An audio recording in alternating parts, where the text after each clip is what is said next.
مژدەی کورد ساڵی 2002 بوو، سەرەتای بەهار بوو.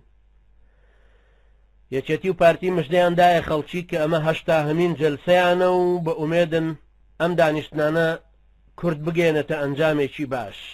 ئەمەش بۆ 80هەمین دانیشتنی نێوان پارتی و یەکێتی وتراوە.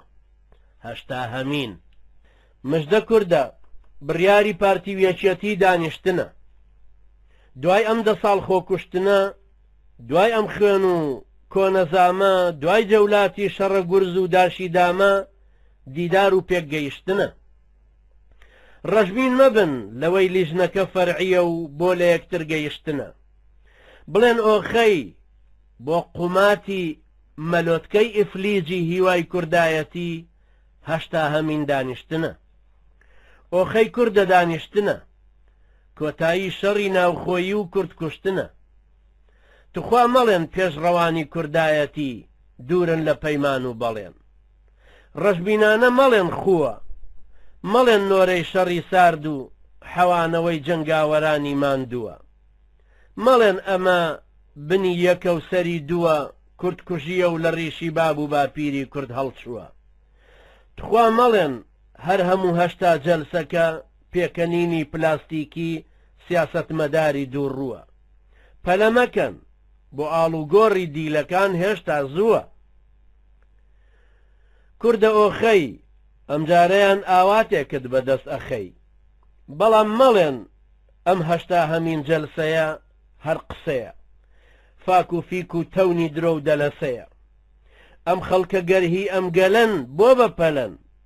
ئەم جەلسانە ڕێڕەوی هەزاران هەلە، ئومێدی کوردی لەسەرە، ڕاستە هەلە. بەڵام کوا کاتی گونجاوی بەزمی تەطبیعی دووگەلە.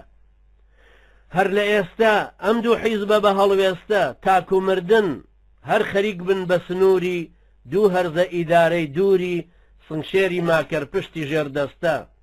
کەی ئێستا کاتی مەلەفی بەند و شار بەدەر و دیلە.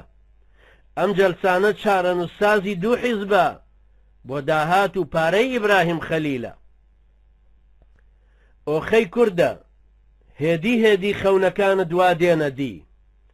بەڵام مەڵێن ئەم دوو حیزبە هەر هەڵە بوون، لەو زەمانەی تو تەڵە بوون بوو دەڵە بوون، کەوی ڕاو و گۆشی دا و هەر پاسەوانی تەڵە بوون.